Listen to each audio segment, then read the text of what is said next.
நம்ம பிஸ்னஸ் கரெக்டாக போயிட்டு இருக்கா இல்லையா, பிஸ்னஸ் வந்து நடத்துறதுக்கே சிரமமா இருக்குது அப்படின்னாலும் வந்து வெளியேற வேண்டிய கட்டாயம் இருக்கு. ஒரு பிரச்சனையோ அல்லது ஒரு தேவையோ அதுக்கு நாம வந்து ஒரு சொல்யூஷன் கொடுக்கறது தான் பிஸ்னஸ். காம்படிஷன் இல்லாத பிஸ்னஸ்ங்கிறது ரொம்ப கம்மி. இந்த பிஸ்னஸை க்ளோஸ் பண்ணிட்டு மறுபடியும் ஒரு 6 மாசம் சிந்தனை பண்ணி இன்னொரு பிஸ்னஸ் ஸ்டார்ட் பண்ணலாம். அதுக்காக வந்து பிஸ்னஸ் முடிஞ்சிருச்சுன்னா வாழ்க்கையே முடிஞ்சிருச்சு அப்படிங்கிற அர்த்தம் கிடையாது.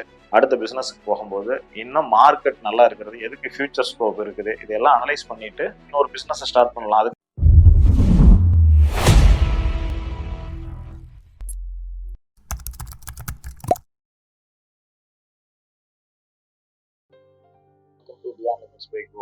இன்னைக்கு ஒரு நியூ வீடியோ நம்ம பார்க்க போகிறோம். இது எப்படி சொல்லலாம் அப்படின்னா, நம்ம பிஸ்னஸ்ஸு கரெக்டாக போயிட்டு இருக்கா இல்லையா அப்படிங்கிறத எப்படி தெரிஞ்சுக்கிறது, அல்லது நம்ம பிஸ்னஸை விட்டு வெளியேற வேண்டிய டைமா, இல்லை இந்த நம்ம பிஸ்னஸை சேல் பண்ணிட வேண்டிய டைமா. ஐயோ இது என்ன எடுத்தோன்னா சேல் பண்ணுறதுன்னு சொல்கிறாது, எப்படி பிஸ்னஸ் எப்படி சேல் பண்ணுறது அப்படின்னு நினைக்கிறீங்களா? இது வந்து சரியா இல்லை அப்படின்ட்டு. அதாவது ஒரு நல்ல என்டர்பிரனர் அப்படின்னா அவருக்கு பிஸ்னஸில் சரியான டைமில் எக்ஸிட் ஆக தெரியணும். எக்ஸிட்னா வெளியேற தெரியணும். அது பிஸ்னஸோட உச்சியிலிருந்தும் வெளியேறலாம். நீங்கள் தான் பீக்கில் இருக்கிறீங்க, நல்ல ரெவன்யூ பண்ணிட்டு இருக்கிறீங்க, கம்பெனிக்கு நல்ல விலை வருது அப்படின்னாலும் வெளியேறிடலாம். ஆனால் இல்லை, இப்போ வந்து நமக்கு வந்து பிஸ்னஸ் வந்து நடத்துறதுக்கே சிரமமாக இருக்குது அப்படின்னாலும் வந்து வெளியேற வேண்டிய கட்டாயம் இருக்கும். இப்போ நாம் பார்க்க போகிறது சிரமமாக இருக்கிறோமா இல்லை கரெக்டாக இருக்கிறோமா. ஏற்கனவே நிறைய வீடியோவில் நான் பார்த்துட்டோம் அந்த ப்ராஃபிட் அண்ட் லாஸை பற்றி, சரிங்களா? ஸோ இப்போ நம்ம பிஸ்னஸ் கரெக்டாக இருக்குதுன்னா நான் ஃபஸ்ட்டு வீடியோவிலே சொல்லியிருப்பேன், டேம் அப்படின்னு சொல்லிட்டு. முதல் 6வது 2வது வீடியோவாக இருக்கும். இந்த டேம்ங்கிறது டோட்டல் அட்ரஸபிள் மார்க்கெட், சரிங்களா? நீங்கள் என்ன மாதிரி பிஸ்னஸில் இருந்தாலும் சரி, ஒரு லைஃப் ஸ்டைலுங்கிறது ஒரு ரீட்டைல் ஸ்டோர் வச்சுருக்கிறீங்க அப்படின்னா இருக்கலாம், ஒரு ஸ்டார்ட் அப்பில் இருந்தாலும் சரி. என்ன இப்போ நம்ம வந்து மக்களுக்கு ஒரு பிரச்சனையோ அல்லது ஒரு தேவையோ அதுக்கு நாம் வந்து ஒரு சொல்யூஷன் கொடுக்கறது தான் பிஸ்னஸ், சரிங்களா? ஸோ அப்படிங்கும்போது அப்போ ஒரு பிரச்சனை இருக்குது அப்படின்னா அந்த பிரச்சனை எவ்வளோ பேருக்கு இருக்குது, அவ்வளோதான் மார்க்கெட் சைஸ். இப்போ நீங்கள் வந்து ஒரு சிட்டியில் இருக்கிறீங்க, அந்த சிட்டியில் பாப்புலேஷன் 1 லட்சம் இருக்குது. 1 லட்சமே நமக்கு வந்து மார்க்கெட்டா அப்படின்னா கிடையவே கிடையாது, கண்டிப்பாக கிடையாது. ஓகேவா? நீங்கள் என்ன பிஸ்னஸ் பண்ணுறீங்க, இப்போ உதாரணத்துக்கு ஒரு ஸ்போர்ட்ஸ் ஷாப் வச்சுருக்கிறீங்க, அதாவது ஸ்போர்ட்ஸ் குட்ஸு சேல் பண்ணுற ஷாப் வச்சுருக்கீங்கன்னு வச்சுக்கோங்க. எல்லாரும் எப்படி மார்க்கெட் ஆக முடியும்? யார் ஸ்போர்ட்ஸுக்கு இன்ட்ரெஸ்ட் இருக்கோ, ஷட்டில் விளையாடுறவங்க, ஃபுட்பால் விளையாடுறவங்க, கிரிக்கெட் விளையாடுறவங்க, ஸோ இந்த மாதிரி வந்து யார் வந்து அந்த ப்ரொஃபஷனையோ அல்லது ஒரு கேஷுவலாவோ அதை விளையாடுறவங்க மட்டும்தான் நம்மக்கிட்ட அந்த பொருளை பர்ச்சேஸ் பண்ண போகிறாங்க. அப்படிங்கிற பட்சத்தில் அவங்க மட்டும்தான் நமக்கு வந்து மார்க்கெட், சரிங்களா? ஸோ இப்போ நீங்கள் ஒரு பிஸ்னஸில் இருக்கிறீங்க. ஏன்னா நான் நிறைய பார்க்கும்போது ஒரு 5 வருஷ கேப்பில் பார்த்தீங்கன்னு வச்சிங்களேன், இப்போ பக்கமாக ஒரு பையனை பார்த்தேன். நான் எங்களுடைய பாலிடெக்னிக்கில் படித்த பையன். என்னப்பா பண்ணுற அப்படின்னா, இல்லை ஒரு செருப்பு கடை வச்சுருந்தேன், இப்போ தான் 2 மாதத்துக்கு முன்னாடி சரியாக சக்ஸஸ்ஃபுல்லாக போகல, மூடிட்டேன், இப்போ நான் வந்து ஜாப் சர்ச் பண்ணிட்டு இருக்கிறேன் அப்படின்னா அப்படி. ஸோ இப்போ நம்ம வந்து அந்த முதல்ல கடையை வைக்கிறதுக்கு முன்னாடியே அனலைஸ் பண்ணியிருக்க வேண்டிய விஷயம், ஒரு தொழிலை தொடங்குறதுக்கு முன்னாடியே அனலைஸ் பண்ணியிருக்க வேண்டிய விஷயம், மார்க்கெட் இங்கே எந்த அளவுக்கு இருக்குது அப்படின்ட்டு. சரி, மார்க்கெட் நல்லா இருக்குது. ஏன்னா செருப்புக்கு எல்லாருமே மார்க்கெட்டு தான். ஒரு திருச்செங்கோடுங்கிறது எங்கள் ஊர், அந்த சிட்டி ஒரு 1.5 லட்சம் பாப்புலேஷன் இருக்கக்கூடிய சிட்டின்னு வச்சுக்கோங்க. எல்லாருமே வந்து செருப்பு போடக்கூடியவங்க தான், எல்லாருமே பாப்புலேஷன் தான். அப்போ டோட்டல் அட்ரஸபிள் மார்க்கெட்டு நம்ம 1 லட்சத்தை எடுத்துக்கலாம். ஏன்னா பிறந்த குழந்தைய தவிர கொஞ்சம் ஒரு நடக்கிற ரவர் இருக்கிற குழந்தையிலேருந்து வயசான தாத்தா பாட்டி வரைக்கும் எல்லாருமே செருப்பு போடக்கூடியவங்க தான். ஆனால் காம்படிஷன் என்ன இருக்குன்னு பார்க்கணும். ஏன்னா நம்ம ஒருத்தர் தான் செருப்பு கடை போட போகிறோமா? ஆல்ரெடி மார்க்கெட்டில் 10-15 கடை இருக்கும், நாம் 16 கடையை போட போகிறோம். அவங்க ஆல்ரெடி வந்து ஒரு அவங்களுடைய கஸ்டமர் பேஸை கிரியேட் பண்ணி வச்சுருப்பாங்க. அவங்களுக்கான ஒரு ட்ரஸ்ட்டு, பிராண்டு இதெல்லாம் கிரியேட் ஆகிருக்கும். நீங்கள் கடை ஆரம்பிச்சோன்னா மக்கள் வந்து உடனே உங்ககிட்ட வந்துட போகிறதில்ல. ஈவன் உங்களுக்கு தெரிஞ்சவங்க கூட உடனே உங்ககிட்ட வரப்போகிறதில்ல. ஏன்னா நீங்கள் இந்த பிஸ்னஸ்க்கு புதுசு. நீங்கள் வந்து கரெக்டாக வந்து நீங்கள் கொடுக்குற செருப்பு வந்து கரெக்டான தரத்தில் தான் இருக்குமா அப்படின்னு சொல்லிட்டு மக்களுக்கு வந்து டவுட் வரும். சரி, இது நம்ம பிஸ்னஸ் ஆரம்பிச்சாச்சு, சரிங்களா? ஆனால் இப்போ கையை கடிக்கும், நீங்கள் கடன் வாங்குவீங்க, சரிங்களா? ஏன்னா மாதம் மாதம் சம்பளம் கொடுக்கணும், வாடகை கொடுக்கணும், எலக்ட்ரிசிட்டி கொடுக்கணும், கையில் பார்த்தா பணம் இருக்காது. இன்வென்ட்ரி நீங்கள் வந்து செருப்பு மேனுஃபேக்சர் பண்ணுறவங்ககிட்ட வாங்கி நீங்கள் ஆல்ரெடி அது வந்து டைம் பீரியட் 60 டேஸ்க்கு அப்புறம் தான் நீங்கள் பேமெண்ட் பண்ணுற மாதிரி அப்படி டைம் கொடுக்கலாம். இல்லை இப்போ நீங்கள் வந்து முழுசாக இன்வெஸ்ட் பண்ணி நீங்கள் பொருளை வாங்கி வைக்கலாம். சரிங்களா, எல்லா பாசிபிலிட்டி இருக்குது. ஸோ அப்படிங்கிற பட்சத்தில் எல்லாம் இன்வென்ட்ரி எல்லாம் இருக்குது, செருப்பெல்லாம் நிறையா இருக்குது. ஆனால் கஸ்டமர் பெருசாக வரல. நீங்கள் எம்ப்ளாயி இருக்கிறாங்க, 4 பேர் இருக்கிறாங்க, கரண்ட் பில் ஆகுது, வாடகை கொடுத்தாகணும். நீங்கள் இதெல்லாம் எஸ்டிமேட் பண்ணாமல் வந்து இவ்வளோ இருந்தால் நம்ம இந்த பிஸ்னஸ் ஸ்டார்ட் பண்ணிடலாம் அப்படின்னு சொல்லிட்டு இறங்கியிருப்பீங்க. இப்போ இந்த பணம் என்ன பண்ணுவீங்க? ஸோ அப்போ என்ன பண்ணுவீங்க? ரைட்டு, உடனே என்ன இப்போ தான் ஆரம்பிச்சிட்டோம் அப்படின்னு சொல்லிட்டு நம்ம வந்து என்ன பார்க்கலாம், வரும், இனிமேல் தான் கஸ்டமர் வரும்னு சொல்லிட்டு கடன் வாங்குவீங்க. சரிங்களா? ஸோ அது வாங்குறது ஓகே, அது ஒர்க்கிங் கேபிட்டல் கொஞ்சம் நாளைக்கு.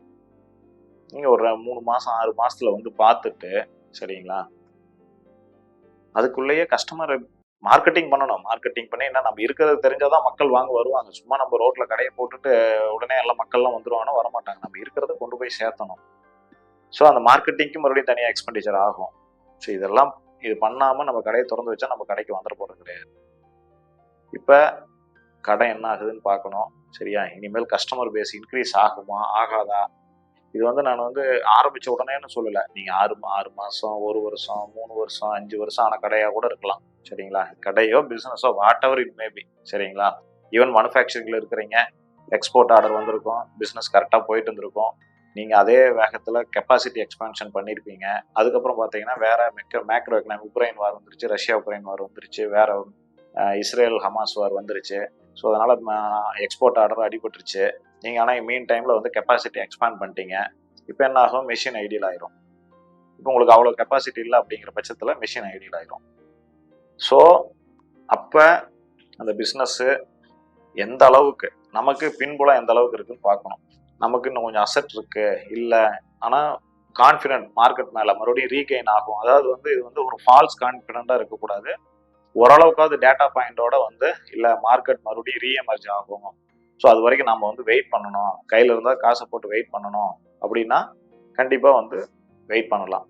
இல்லை அதுதான் அந்த கிளியர் கட் முடிவெடுக்கிறது தான் முக்கியம். ஸோ இல்லை வராது, இப்போ வரும்னு சில இது நம்புவோம், அப்பவும் வராது. ஏன்னா வந்துடும், நாளைக்கு சம்பாதிச்சிருவோம் திருப்ப கடை வாங்குறத நான் நிறைய பேர் கடை வாங்குறத பார்க்குறேன். கடை வாங்கி மறுபடியும் பிஸ்னஸ்குள்ளே போயிட்டே இருக்கும். ஆனால் அங்கே ரெவென்யூ ஜென்ரேஷன் நடக்காது. ஸோ அதை வந்து எர்லியராக வந்து நம்ம அந்த பிஸ்னஸ் விட்டு வெளியே வந்துட்டோம் இருக்கிறத வச்சு, அது கண்டிப்பாக ஐயோ இது எப்படி நஷ்டத்துக்கு விற்கிறது அப்படின்னு வந்து என்ன நினைக்காம நம்ம வந்து அந்த பிஸ்னஸை விட்டு வெளியே வர்றது தான் புத்திசாலித்தனம். சரிங்களா? ஏன்னா எல்லா பிஸ்னஸ்லையும் காம்படிஷன் இல்லாத பிஸ்னஸ்ங்கிறது ரொம்ப கம்மி. மோனோபோலிஸ்டிக், அதாவது ஒரு சிங்கிள், இப்போ கூகுள் சர்ச் எடுத்தீங்கன்னா 90% மார்க்கெட் ஷேரு. ஸோ அப்படி அந்த மோனோபோலியாக இருக்கிற பிஸ்னஸ் எல்லாம் கம்மி தான். ஸோ எல்லா பிஸ்னஸுக்கும் காம்படிஷன் இருக்கு. ஒரே பிஸ்னஸில் ஒருத்தர் சக்ஸஸ்ஃபுல்லாக இருக்கிறாங்க, இன்னொருத்தர் ஃபெயிலியராக இருக்கிறாங்க. அது பல காரணங்கள் இருக்கலாம். அவங்க வந்த டைமிங்கு, அவங்ககிட்ட இருக்க ரிசோர்ஸஸ்ஸு, அது மாதிரி நிறைய ரீசன்ஸ் இருக்கலாம். நம்மகிட்ட முடியுமா, அதை பண்ண முடியுமாங்கிறத முதல்ல நாம் அனலைஸ் பண்ணணும்.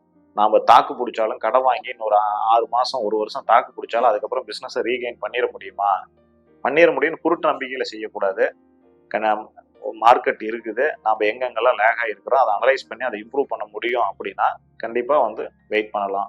அதர்வைஸ் நம்ம வந்து பிஸ்னஸை வந்து முன்னாடியே கொடுத்துறது, இன்னும் 1 வருஷம் கடன் வாங்குறத தவிர்க்கும். இந்த கடன் வாங்குறது கண்டிப்பாக என்னன்னா பிஸ்னஸ் ஓனருக்கு என்னன்னா இது கண்டிப்பாக மறுபடியும் வந்து ஃபேமிலியை தான் போய் அஃபெக்ட் பண்ணும். சரிங்களா? ஸோ அப்போ நீங்கள் அதிகமாக மறுபடியும் அந்த கடனை நீங்கள் தான் இண்டிவிஜுவலாக தான் கட்டி ஆகணும். ப்ரொப்ரைட்டர்ஷிப் ஆகட்டும், ஈவன் ப்ரைவேட் லிமிட்டட்லேயே நீங்கள் லோன் வாங்கும்போது உங்களோட பர்சனல் ப்ராப்பர்ட்டியை அவங்க வந்து ப்ளச் பண்ணி கேட்பாங்க மார்ட்கேஜ் பண்ணுறதுக்கு. ஸோ அப்பவும் நீங்கள் தான் ரெஸ்பான்சிபிலிட்டி ஆகிறீங்க. சரி, டேரக்டாக நீங்கள் ரெஸ்பான்சிபிலிட்டி ஆகிறீங்க. ப்ரொப்ரைட்டர்ஷிப்போ பார்ட்னர்ஷிப்லேயோ அதை சொல்லவே வேண்டியதில்லை. You are the whole responsible எல்லா கடனுக்கும். ஸோ அப்படிங்கும்போது எர்லியராகவே அந்த பிஸ்னஸை க்ளோஸ் பண்ணிட்டீங்கன்னா இன்னும் கொஞ்சம் நஷ்டத்தையும் தவிர்த்தரலாம். அந்த சமயத்தில் அந்த பிஸ்னஸ் இன்னும் கொஞ்சம் வேல்யூ அதிகமாக போயிருக்கும். இன்னும் 1 வருஷம் ஆகும்போது அது இன்னும் வேல்யூவும் கம்மியாக போகும், இன்னும் நீங்கள் நிறையாவும் கடன் வாங்கியிருப்பீங்க. ஸோ இப்போ ரெண்டும் சேர்ந்து உங்களுக்கு இன்னும் அதிகப்படியான கடனை உங்களுக்கு கொடுக்கும். அந்த கடனை நீங்கள் மறுபடியும் வந்து ரீபேமெண்ட் பண்ணணும். ஸோ அதனால நீங்கள் அனலைஸ் பண்ணி உங்கள் பிஸ்னஸ் எந்த லெவலில் இருக்குது, இதுக்கான ஃபியூச்சர்ஸ் இருக்கா. ஏன்னா நான் வந்து மறுபடியும் இந்த பிஸ்னஸை க்ளோஸ் பண்ணிட்டு மறுபடியும் ஒரு 6 மாதம் சிந்தனை பண்ணி இன்னொரு பிஸ்னஸை ஸ்டார்ட் பண்ணலாம். அதுக்காக வந்து பிஸ்னஸ் முடிஞ்சிருச்சுன்னா வாழ்க்கையே முடிஞ்சிருச்சு அப்படிங்கிற அர்த்தம் கிடையாது. ஸோ அதனால் அந்த பிஸ்னஸை எந்த லெவலில் வந்து நம்ம வந்து சரி பண்ணணும் பார்த்துட்டு, அல்லது எந்த நிலையில் நம்ம வெளியேறணும் அப்படிங்கிறத கரெக்டாக தெரிஞ்சுக்கிட்டு, அந்த நிலைமையில மற்றவங்க எல்லாம் சொல்லுவாங்க, சொசைட்டியில் நம்மளை ப்ரெஷர் இருக்கும், சொசைட்டியில் ஏதாவது சொல்லுவாங்க, ஃபேமிலியில் ஏதாவது சொல்லுவாங்க. ஸோ அதையெல்லாம் நம்ம காதில் வாங்கக்கூடாது. நமக்கு எது சரின்னு படுதோ அதை சரின்னு படும்போது நம்ம வெளியேறணுமா இல்லை கண்டினியூ பண்ணணுமாங்கிறத முடிவு எடுத்துட்டு வெளியேறணும்னா ஏர்லியர் தி பெட்டர். முடிச்சுட்டு வந்துட்டு நல்லா ஒரு 6 மாதம் சிந்தனை பண்ணிட்டு இன்னும் கொஞ்சம் நிறைய லேர்னிங்ஸ், இதுவே ஒரு எக்ஸ்பீரியன்ஸ் தான், லேர்னிங்ஸ் தான். அடுத்த பிஸ்னஸுக்கு போகும்போது இன்னும் மார்க்கெட் நல்லா இருக்கிறது, எதுக்கு ஃபியூச்சர் ஸ்கோப் இருக்குது, இதெல்லாம் அனலைஸ் பண்ணிட்டு நீங்கள் வந்து கண்டிப்பாக புது அத்தியாயத்தை தொடங்க முடியும். அதனால் வந்து பிஸ்னஸை விட்டு வெளியேறது தப்பே கிடையாது. நானே ஏற்கனவே 4 பிஸ்னஸ் வந்து ஃபெயிலியரை பற்றி சொல்லியிருக்கிறேன். நீங்கள் போய் அந்த வீடியோவை பார்க்கலாம். இப்போ சக்ஸஸ்ஃபுல்லாக பிஸ்னஸ் பண்ணிட்டு இருக்கிறதையும் சொல்லியிருக்கேன். ஸோ இந்த failure is the stepping stone of success அப்படின்னு சொல்லுவாங்க. அதனால் வந்து ஒரு பிஸ்னஸில் ஃபெயிலியர் ஆகிட்டுன்னு வருத்தப்படவும் வேண்டியதில்லை. அதே சமயத்தில் ஏர்லியராக வெளியே வந்தோம்னா நமக்கான நஷ்டங்கள் குறைவாக இருக்கும். நன்றி.